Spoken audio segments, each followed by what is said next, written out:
So, anything happened in the RPG world since I was gone?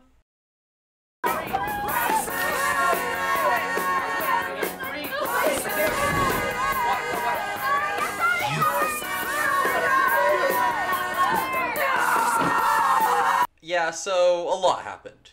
I actually went through like 3 different scripts about the whole OGL debacle and my predictions for the future of role-playing games, but everything is changing so fast that any take I could put out would probably feel dated within like a week.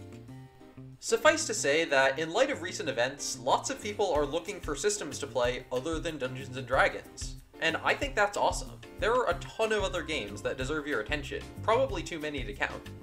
I've already made videos on Monster of the Week, Masks, and 3 genre-neutral systems, which I've linked in the description. But right now, with such a sudden change in the RPG ecosystem, I figure many gamers want something that at least resembles what they're used to. So here are 3 class-based fantasy RPGs that are each awesome in their own way and well worth playing for your next campaign.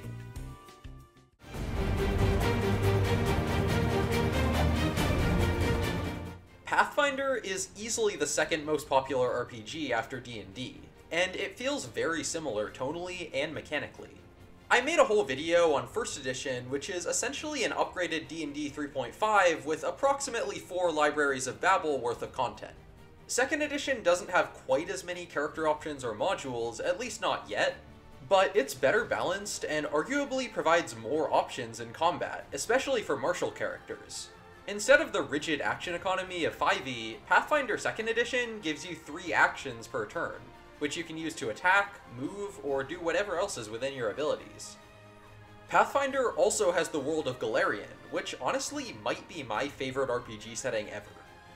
It's definitely a little all over the place, but there are just so many awesome locations, from the Barbarian Kingdom with a shadow government of techno-wizards to the island ruled by a gold dragon looking to engineer the perfect society. These locales are used in dozens of high-quality modules, which can be about anything from forging a new kingdom in a Fey wilderness to traveling to Earth during World War I and killing Rasputin. Yes, that's real. Fitting the wide scope of the game, both editions of Pathfinder are a character customization paradise, with the ability to make any fantasy archetype you could think of and a ton more you couldn't. The downside, at least for some people, is the rules crunch. You should get used to reading and memorizing how all your powers work, which will include a lot of words, but for many people, that's a feature rather than a bug. If you like big numbers, tactics, an absolutely wild setting, or spending your entire session poring over character options, you should play Pathfinder.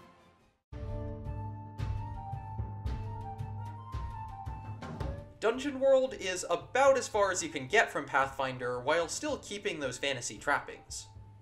It's based on the same mechanics as Apocalypse World, which means it's very simple, loose, and more directly focused on storytelling than simulation or tactical combat.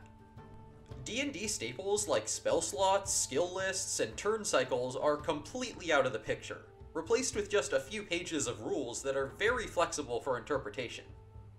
This makes it so Dungeon World can't really challenge the players like more traditional games can, but in exchange, your campaign will run much faster, and you'll have proportionately more time for social scenes and character development.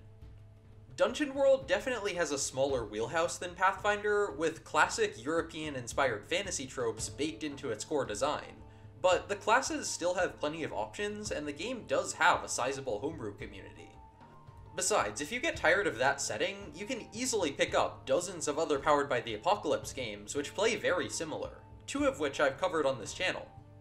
Many of those games are even more abstract, since Dungeon World does hold on to some D&D-isms like hit points, but that means it's a great first PBTA game for a lot of D&D players.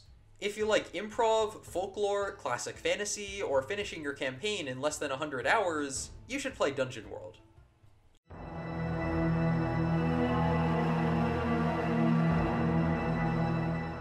Torchbearer is a game that nails its tone, maybe better than any tabletop RPG I've played.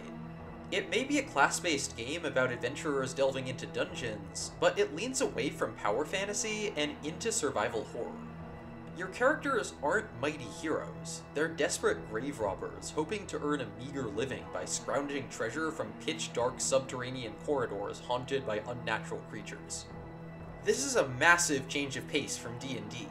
Instead of the expectation that the PCs will clear the whole dungeon, many foes are simply impossible to kill in most circumstances, and any fight at all is a huge risk.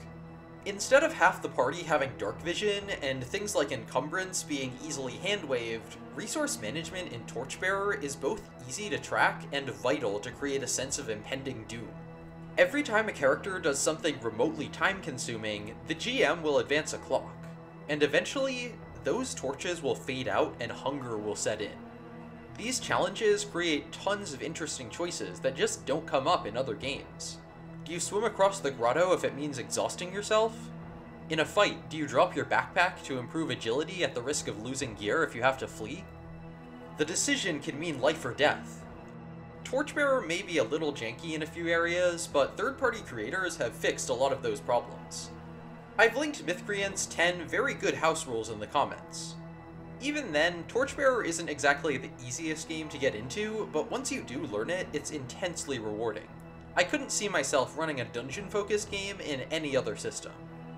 If you like resource management challenges, dungeon synth, 80s dark fantasy aesthetics, really any video game with dark in the title, or dying, you should play Torchbearer.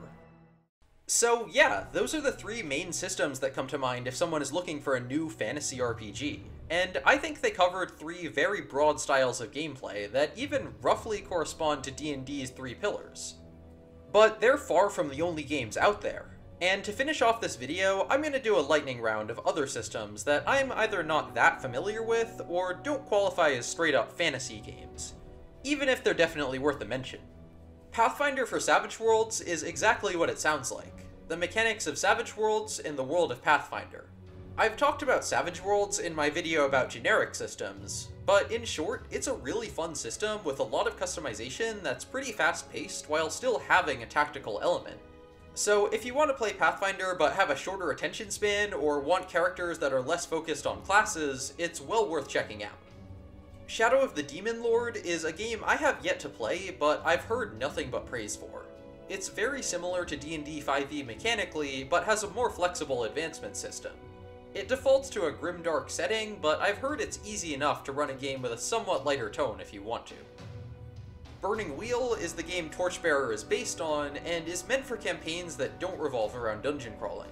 It's known for extreme grittiness and mechanics for political intrigue, so if you care about Aragorn's tax policy, it might be the game for you.